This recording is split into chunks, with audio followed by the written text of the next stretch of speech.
Bonfire shadows. The bonfire roared, sending up a shower of sparks that resembled incandescent insects against the black canvas of the night. Laughter bounced across the Summerhill High football field, a boisterous symphony of youth amplified by weak beer and the heady scent of approaching summer. The air carried the mingled scents of burning wood, charred franks, and Brittany's cloying floral cloud. Sarah burrowed deeper into the sanctuary of her hoodie, yet the fire's warmth failed to penetrate the disquiet that coiled around her. Perched atop a wobbly platform of hay bales, Coach Miller gripped a microphone. The blaze sculpted his face, carving deeper trenches around his eyes and mouth, aging him in stark relief. He commanded the stage, a born orator. "Summerhill," he bellowed, the sound booming across the field. Another year conquered, a future brimming with triumphs. Let's give it up for the Wildcats. A tidal wave of cheers crashed over Sarah, failing to soothe her raw nerves. She kept her gaze fixed on the mesmerizing dance of the flames, refusing to meet his eyes. Still, she felt the pull of his attention, an invisible tether that threatened to unravel her. His pep talk unfurled, a tapestry woven with tales of past victories and promises of future glory. Teamwork, sacrifice, the unyielding heart of the Summerhill Wildcats. He preached it all with fervor. He was a master of persuasion, Sarah conceded, capable of igniting belief in anyone. Hadn't that been her undoing? He surveyed the assembled students, his gaze lingering a moment too long, a hint of a smile gracing his lips. And a special nod to our cheer squad, he added, his voice taking on a softer timbre. Their spirit and dedication fuel us, game after game. Brittany, elbowing Sarah, offered a knowing smirk. "He's so checking you out," she breathed, loud enough to carry across the cheering throng. A hot flush prickled Sarah's skin. "Shut it, Brittany," she hissed, keeping her voice low. "He's just being polite." "Polite? Please." The way he looks at you screams trouble. Brittany's gaze intensified, an unnerving scrutiny. Coach Miller concluded his address with a final, rousing call to action and descended from his makeshift podium, disappearing into the crowd. Sarah released a shaky exhale, struggling to regain her equilibrium. She needed escape, away from the oppressive heat, the deafening noise, and the suffocating sensation of being observed. "Where are you going?" Brittany demanded, seizing her arm. "Just need some air," Sarah mumbled, trying to break free. "Wait," Brittany insisted, her grip tightening. "Something's up, isn't there? You've been acting off all week." Sarah's pulse hammered against her ribs. "Nothing's happening," she whispered, barely audible. Brittany's skepticism was etched on her face, her expression sharp and calculating. "Don't lie to me, Sarah. I'm your best friend. You can tell me anything." Before Sarah could formulate a response, Coach Miller materialized beside them, his presence radiating an unsettling authority. "Everything all right here, ladies?" he inquired, his voice a smooth, practiced cadence. Brittany's eyes darted between Sarah and Coach Miller, a flicker of suspicion igniting within her. "Just girl talk, Coach," she replied, her tone deceptively light. "Good, good."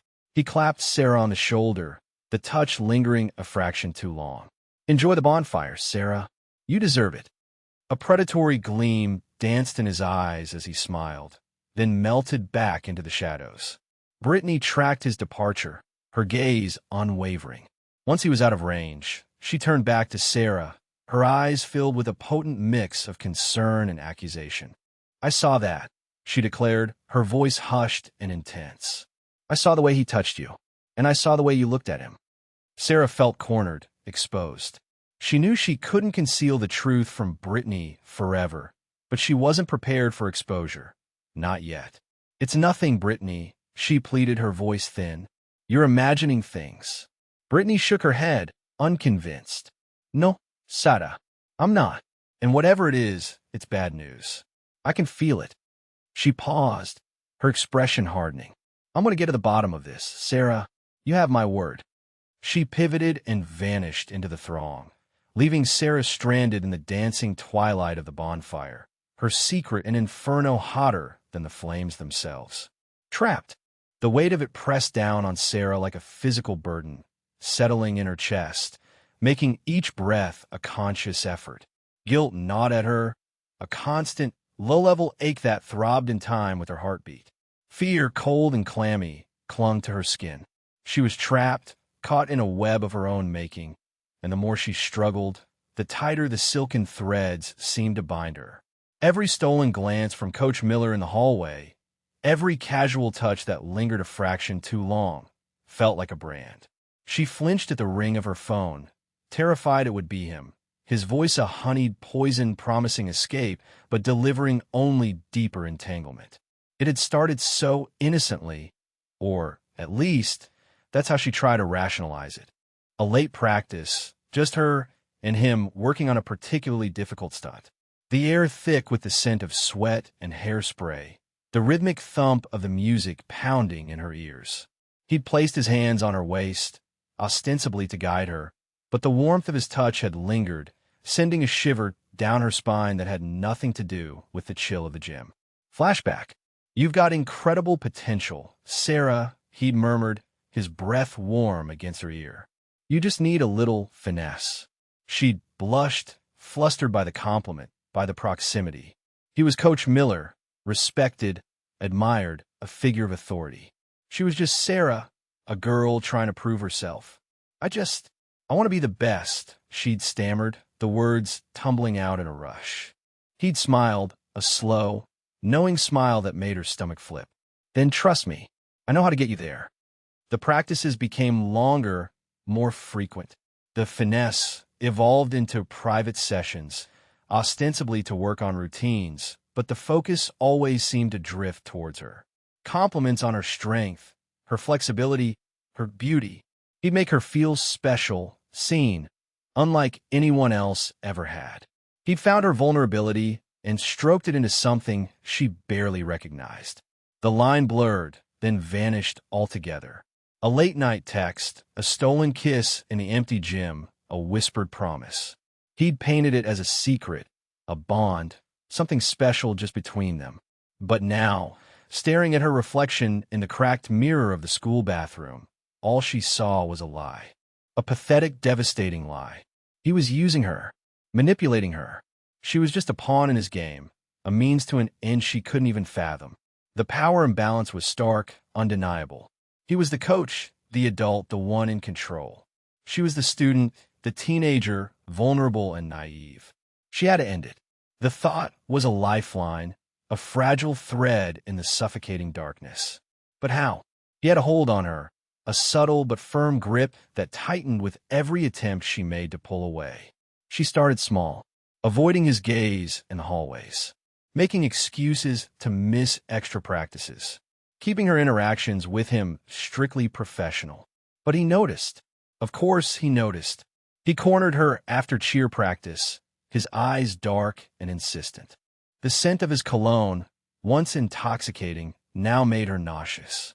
"Sarah, we need to talk," he said, his voice low and dangerous. She took a step back, her heart hammering against her ribs. "There's nothing to talk about, Coach." He reached for her hand, his fingers tightening around her wrist. "Don't play games with me." "I'm not playing games," she said, her voice shaking despite her best efforts. "I can't do this anymore." His grip tightened, his smile vanishing. "Can't do what, Sarah?" "Can't be the best, because I'm the only one who can get you there." His words were a chilling reminder of the promise he'd made, the lie she'd believed. She yanked her hand away, the sting of his touch lingering on her skin. "I don't care about being the best," she said, her voice stronger now, fueled by a desperate surge of defiance. "I just want to be left alone." She turned and fled, the echo of his unspoken threat ringing in her ears. She knew this wasn't over. He wouldn't let her go that easily. She was trapped, and the walls were closing in. Whispers and suspicions. The crisp snap of Brittany's pom-poms felt hollow against the buzzing anxiety in the gym. Every whispered conversation seemed to orbit around her. She could practically taste the suspicion in the air, thick and metallic like old blood. Practice was a minefield of sideways glances and hushed giggles. Even the rhythmic chants felt laced with hidden meanings. Did you see the way Coach was looking at her during stretches? Tiffany hissed to Jessica, her voice just loud enough for Brittany to hear. It's so obvious. Brittany clenched her jaw, focusing on the routine. Double toe touch, herky pike jump. Focus, focus, focus. But the words stung. It wasn't fair. She hadn't asked for any of this. After a particularly clumsy dismount, landing slightly off balance, Brittany felt a hand on her arm. It was Chloe, her usually bright eyes clouded with concern. Hey, you okay? You seem off. Brittany pulled her aside towards the relative quiet of the equipment closet. The smell of sweat and worn leather hung in the air. Everyone's talking, Chloe. I can feel it. They think. She trailed off, unable to voice the accusation. Chloe sighed, her shoulders slumping. Look, Brittany, I'm not going to lie. People are saying things, but you can't let it get to you. Just ignore them. Ignore them? How can I ignore them when they're looking at me like I'm some kind of slut? Brittany's voice cracked, the word bitter on her tongue. Tears pricked at her eyes. Chloe wrapped her arms around her. Hey, none of that. You're better than that. You're talented and you're kind. Don't let their jealousy define you. She pulled back, her expression hardening. Besides, they're probably just mad that you got the lead in the new routine. You know how competitive everyone gets. Brittany sniffled, tried to regain her composure. Thanks, Chloe. I needed that. Later that evening, Sarah, the cheerleading captain, found a folded note tucked inside her gym bag. The paper was cheap, the kind you got in bulk from the dollar store, and the handwriting was shaky, almost childlike. A shiver ran down her spine as she unfolded it. She knows what you did. Tell the truth before it's too late. The words were cut out from a magazine, a jumbled collage of fonts and sizes. Sarah's heart pounded against her ribs. Who knew what? What truth? She racked her brain, trying to think of anything she'd done that could warrant such a cryptic and threatening message. Panic clawed at her throat.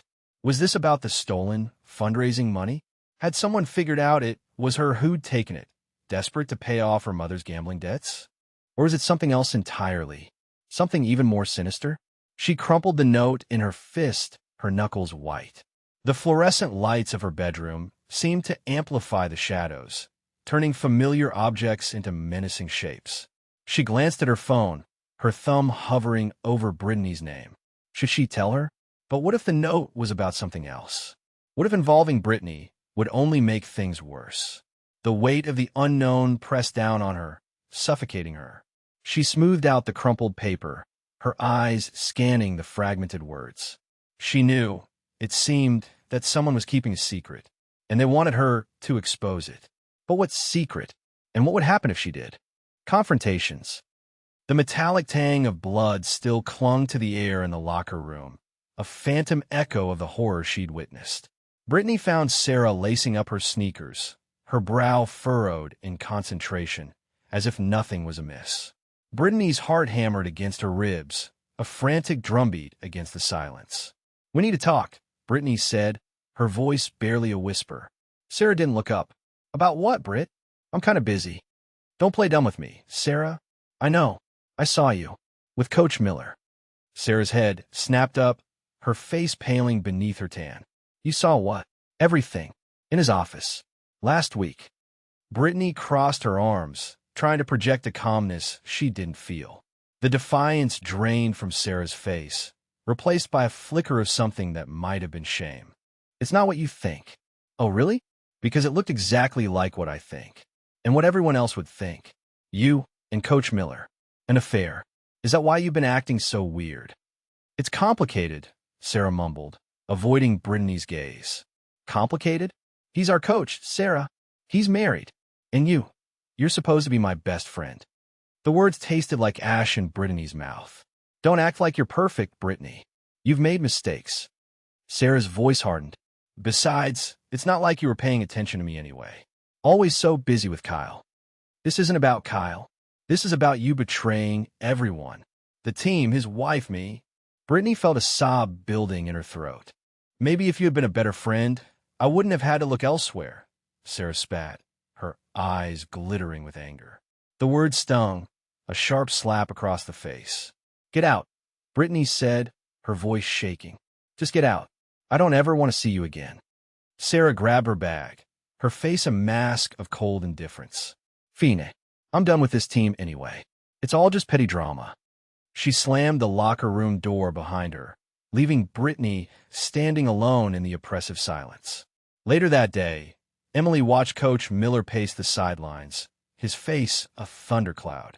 One moment he was yelling encouragement, the next he was snapping at anyone who dared to breathe in his vicinity. His hands trembled slightly as he gripped his clipboard, and his eyes darted around nervously, as if he expected someone to jump out and accuse him of something. It wasn't the pressure of the upcoming regional competition. This was something different, something deeper and darker. The way he had been screaming at the girls lately had become unbearable. She couldn't help but notice the subtle ways in which he had been targeting Sarah. He'd push her harder than anyone else, then offer her a small, almost apologetic smile. After practice, when the gym was almost empty, Emily lingered, pretending to collect stray water bottles. She watched Coach Miller disappear into his office, his shoulders slumped with exhaustion. An idea, reckless and impulsive, bloomed in her mind. She waited until the lights in his office flickered off, then crept down the hallway. The door was locked, but Emily remembered seeing Coach Miller fumble with a spare key hidden beneath a loose brick near the entrance. Her fingers trembled as she located the brick and retrieved the key. The office was dimly lit by the moonlight filtering through the blinds. The air hung heavy with the scent of old paper and stale coffee. Emily's heart pounded in her chest as she began to search. She rifled through his desk drawers, finding only routine paperwork and coaching manuals. Nothing that screamed affair or murder. Then, she noticed a small, locked filing cabinet tucked away in a corner. It looked old, almost forgotten. Could this be where he hid his secrets? She tried the key she'd found earlier. It didn't work. She rummaged through the drawers of the desk once more, coming up empty. Desperate, she tried to force the lock with a letter opener. It snapped in her hand. Suddenly, a floorboard creaked behind her. Emily whirled around, her blood turning to ice. Public outburst. The air hung thick with humidity in the gymnasium, each breath a sticky reminder of the relentless August heat. Coach Miller's whistle shrilled, slicing through the rhythmic thump of sneakers against the polished floor. Again, Sarah, land it this time. You're dragging us down. Sarah's face flushed, a crimson tide rising from her neck. She hated the way he singled her out, the way his eyes lingered a fraction too long. It had been subtle at first, almost imperceptible. A hand brushing her lower back while spotting, a compliment that felt too personal, a lingering gaze during one-on-one coaching. Now, it was a constant, suffocating pressure. She took a deep breath, tried to ignore the tremor in her limbs. The pyramid was already shaky, Maria wobbling precariously at the apex.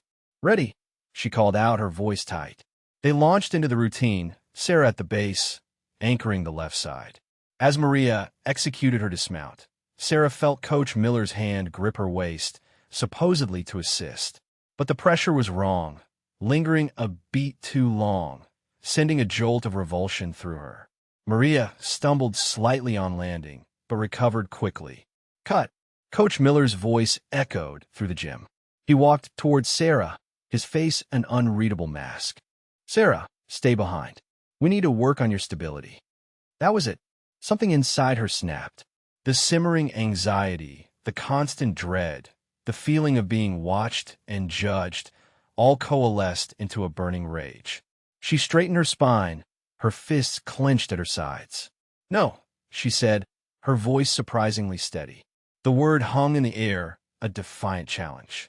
Coach Miller's eyebrows rose in surprise. "Excuse me." Sarah took a step forward, her gaze unwavering. "I said no. I don't need extra practice.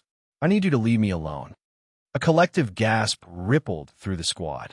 The clatter of dropped water bottles and hushed whispers filled the sudden silence. Maria stared, her mouth agape. Jessica, always quick to gossip, looked like she'd just won the lottery of scandal. Coach Miller's face darkened. "What are you talking about, Sarah? Don't be ridiculous." His voice was low, a dangerous rumble. I'm not being ridiculous, she retorted, her voice rising. You know exactly what I'm talking about. The way you look at me, the way you touch me, it's not okay. It's creepy, and I wanted to stop. The silence was now absolute, broken only by the frantic hammering of Sarah's own heart. Every eye in the gymnasium was fixed on them, wide with shock and morbid curiosity.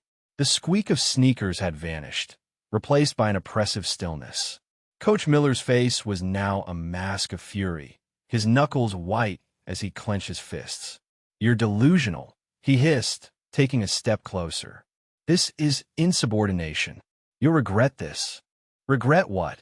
Sarah challenged, refusing to back down. Speaking the truth? Exposing you for who you really are. He lunged for her, his hand outstretched. But before he could reach her, Emily, the team captain, stepped forward, placing herself between them. Coach, Emily said, her voice trembling but firm. Maybe we should take a break. Everyone's tired. We can talk about this later. Coach Miller glared at Emily, then back at Sarah, his eyes burning with a mixture of anger and something else, fear. He took a deep breath, visibly forcing himself to calm down. Fine, he spat, turning on his heel. Practice is over. Everyone go home. The squad erupted into a flurry of movement, grabbing their bags and whispering amongst themselves. Sarah stood frozen, the adrenaline slowly draining from her body, leaving her feeling cold and exposed. She could feel their stares, their whispers, the weight of their judgment. As the gymnasium emptied, Emily placed a hand on Sarah's shoulder. Are you okay? She asked, her voice filled with concern. Sarah shook her head, tears welling in her eyes. I don't know, she whispered. I couldn't take it anymore. The gym doors slammed shut, leaving them alone in the echoing space, the silence heavier than before. The humid air now felt thick with unspoken accusations and simmering tension, the scent of sweat and fear clinging to the air. The pyramid had crumbled, and Sarah knew, with a chilling certainty, that her life would never be the same. The discovery. The dew clung to the blades of the football field's artificial turf, each tiny droplet magnifying the pre-dawn gloom. But it wasn't the glint of moisture that caught Officer Davies' eye. It was the unnatural sprawl of limbs near the bleachers, the dark stain blooming on the crisp white of a Summerhill High cheerleader uniform. Sarah, Davies' breakfast threatened a repeat performance. He fumbled for his radio, his voice a strangled whisper as he reported the unthinkable. By the time Detective Reynolds arrived, the rising sun was painting the sky in hues of bruised orange and purple. The air tasted of damp earth and something else, something metallic and unsettling. Yellow tape snaked around the perimeter, a stark barrier against the dawning horror that was about to grip Summerhill. Reynolds, a man carved from granite and weariness, surveyed the scene with practiced detachment. He ignored the gawking students held back by Davies, their faces a mixture of morbid curiosity and genuine shock. He knelt beside Sarah, his gaze lingering on the vacant stair, the torn fabric, the pool of crimson seeping into the synthetic grass. Time of death, he asked, his voice rough. Estimates put it between midnight and 3 a.m. Detective, a young officer replied, his face pale. Reynolds grunted, his eyes already scanning the surroundings. A discarded pom-pom lay nearby, its metallic fringe dulled with blood. He noticed the drag marks in the dirt, leading towards the woods bordering the field. Bag and tag everything, he instructed, his gaze hardening. And get me Coach Miller's address. The confrontation at the diner had been ugly, public.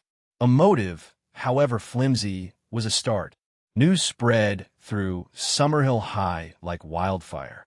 The first whispers started in the hallways, hushed and disbelieving. Then came the screams, the sobs, the desperate huddles of students clinging to each other for comfort. The principal's voice crackled over the intercom, announcing the cancellation of classes, a hollow apology hanging in the air. In the cheerleading squad's locker room, the atmosphere was thick with grief and disbelief. Emily sat huddled on a bench, her eyes red and swollen, clutching Sarah's lucky scrunchie. The vibrant pink fabric was a cruel reminder of a life that had been so violently extinguished. "I don't understand," she sobbed, her voice barely audible. "Who would do this?" No one had an answer. Across town, at a modest bungalow on Willow Creek Drive, Coach Miller answered a knock to find Detective Reynolds standing on his porch. The coach's face was etched with confusion, his eyes bloodshot. He hadn't slept. "Coach Miller," Reynolds said, his voice devoid of emotion, "I need you to come with me to the station. We have some questions about Sarah Jenkins." Miller's face paled. "Sarah? What? What's happened?" Reynolds didn't answer, his silence a heavy weight in the morning air. He simply gestured towards the unmarked car parked at the curb. As Miller was led away, a flicker of something, fear, guilt, crossed his face. The neighbors, peering from behind curtains, whispered amongst themselves. Summerhill had lost its innocence. The game had begun, and everyone was a suspect, unraveling secrets. Emily's heart hammered against her ribs like a trapped bird. The school parking lot was mostly empty, the late afternoon sun casting long, skeletal shadows from the basketball hoops. She gripped the manila envelope tighter, its contents feeling heavier than their actual weight. Detective Reynolds' unmarked car idled near the far fence, a silent predator waiting in the failing light. She'd managed to snag a copy of the team's travel itinerary and Coach Miller's expense reports from the Booster Club president's desk.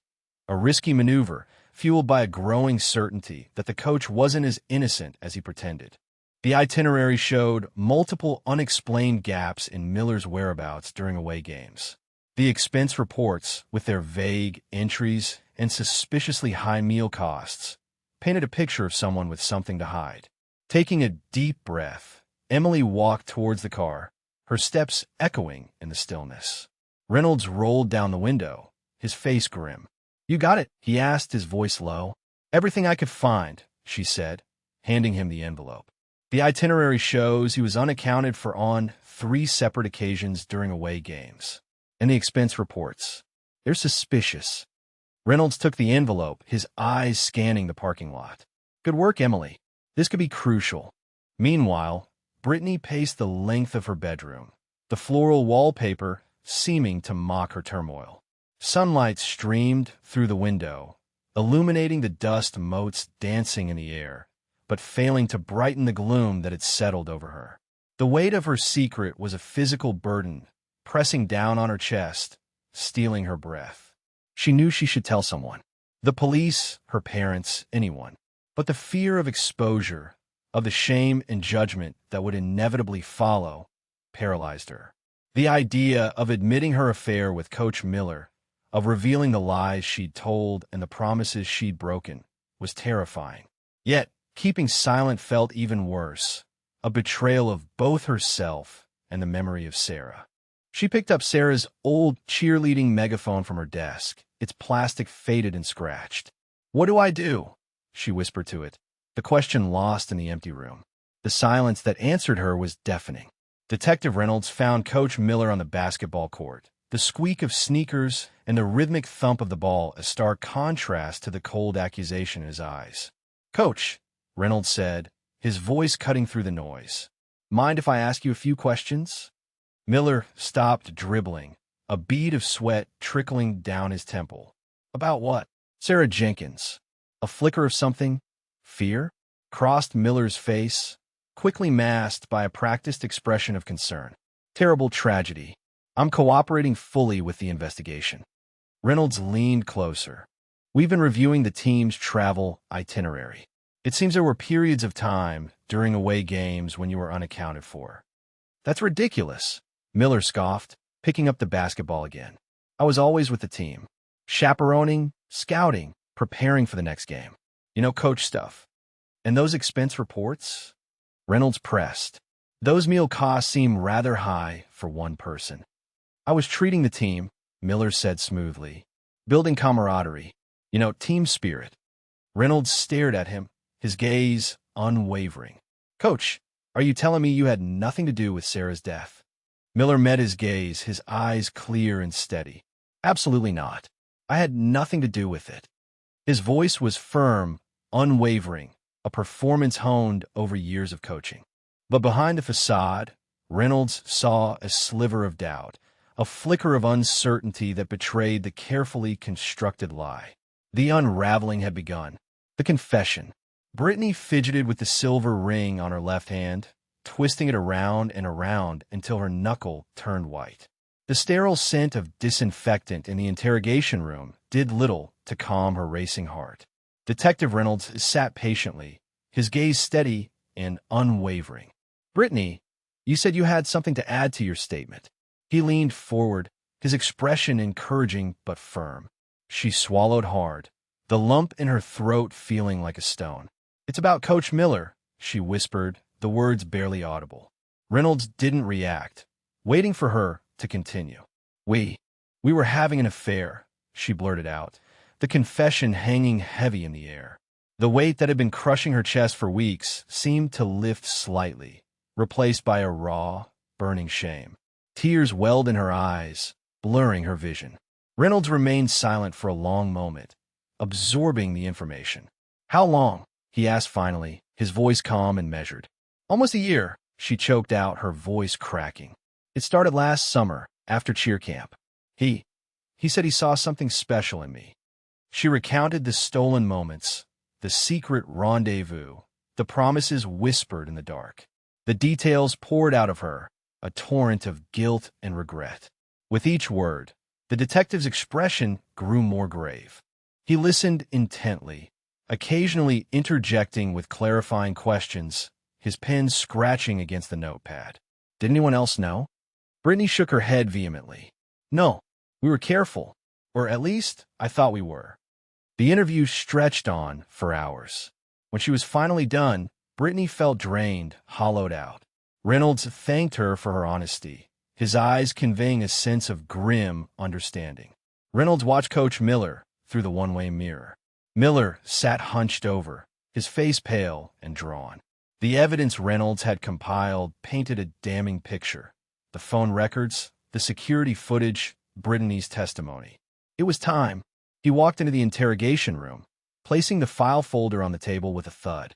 Miller flinched. "Coach Miller," Reynolds began, his voice devoid of warmth. "We need to talk about Brittany Hayes." Miller's eyes darted around the room, avoiding Reynolds' gaze. "I already told you everything I know. Did you tell us about your affair, Coach?" Reynolds challenged, watching the color drain from Miller's face. Miller stammered, I don't know what you're talking about." Reynolds slid a photograph across the table, a grainy image taken from a restaurant security camera, showing Miller and Brittany holding hands across a candlelit table.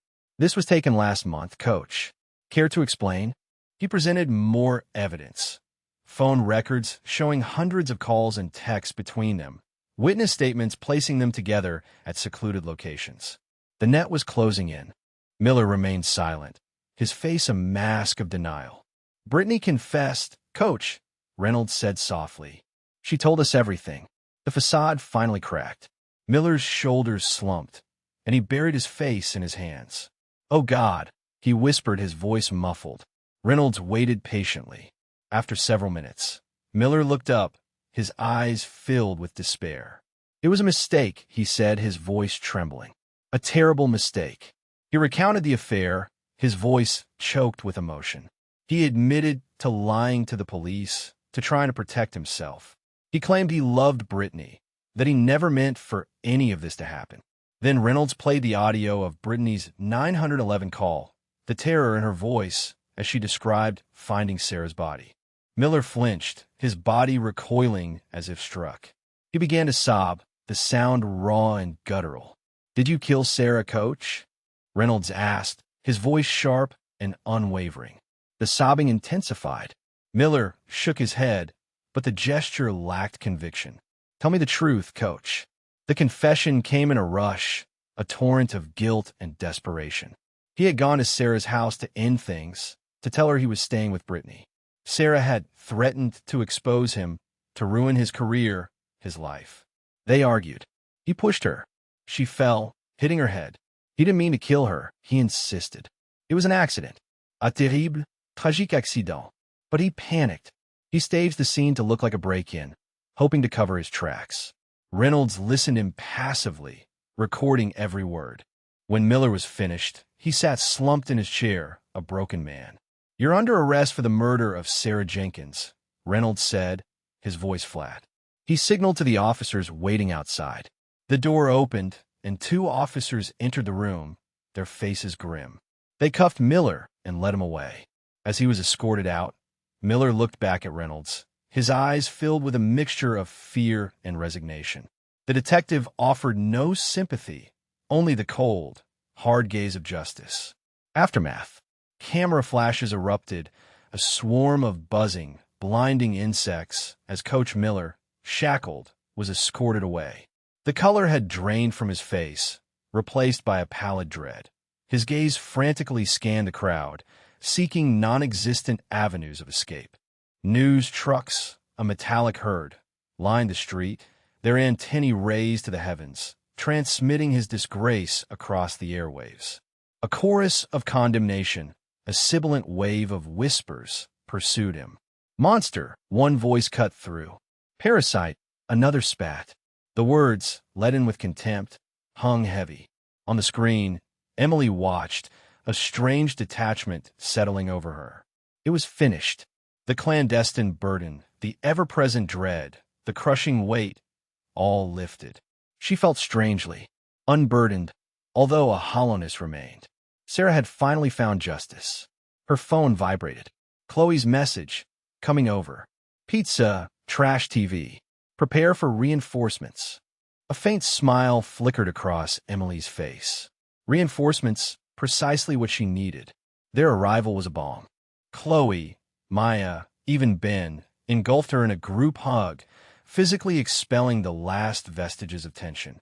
They initially avoided any mention of Coach Miller, instead filling the space with boisterous chatter and vapid television commentary, a welcome respite from the nightmare that had enshrouded her.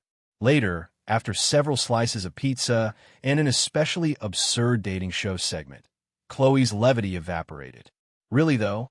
How are you holding up?" Emily glanced down at her palms, tracing their intricate map of lines. "I don't know," she confessed. "Relief, I suppose, but a profound emptiness, too. Sarah's still gone." Maya's hand found hers, offering strength. "We understand, but you're not navigating this alone, Em. We're here, always." Ben affirmed, his gaze steadfast. "Whatever you need, just ask." Support surged through Emily, a comforting warmth against the lingering chill. She had friends, true friends, and a family overflowing with love. She wasn't isolated. The memorial unfolded within Summerhill High's gymnasium, the very space where Sarah's laughter and boundless energy once resonated during cheer practice. Now, sorrow permeated the air, thick with suppressed regret. Folding chairs overflowed with students, faculty, and community members, their countenances lined with grief. Alongside her parents and friends, Emily sat amidst the heavy scent of lilies, a funereal fragrance. The principal extolled Sarah's effervescent spirit, her captivating enthusiasm, and her unwavering commitment to cheerleading. But to Emily, his words seemed hollow, a perfunctory eulogy for a life extinguished too soon. He had only seen the superficial Sarah. He had not witnessed the lurking darkness that consumed her. During the service, Emily observed Mrs. Davison, Sarah's mother, standing near the podium, her eyes raw and swollen, a figure adrift in despair. A wave of empathy washed over Emily, a shared understanding of inconsolable loss. As the service concluded, Emily approached Mrs. Davison, her heart hammering in her chest. "Mrs. Davison," she began, her voice barely audible. I'm deeply sorry." The woman turned, her gaze settling on Emily. For a moment, her expression remained indecipherable. Then she clasped Emily's hand, her grip surprisingly firm. "Thank you, Emily," she murmured, her voice raspy with unshed tears. "Thank you for your friendship with Sarah." Tears sprang to Emily's eyes as she squeezed the woman's hand. It was a modest gesture, but a start. A tentative step on the long path towards healing, towards rebuilding their lives. The truth had been revealed. Sarah's story would finally be voiced. And perhaps, maybe, her tragic passing wouldn't be without purpose. Perhaps it would serve as a cautionary tale, a potent reminder of the ruinous power of secrecy and the devastation wrought by abuse. Perhaps it would prevent another tragedy from unfolding.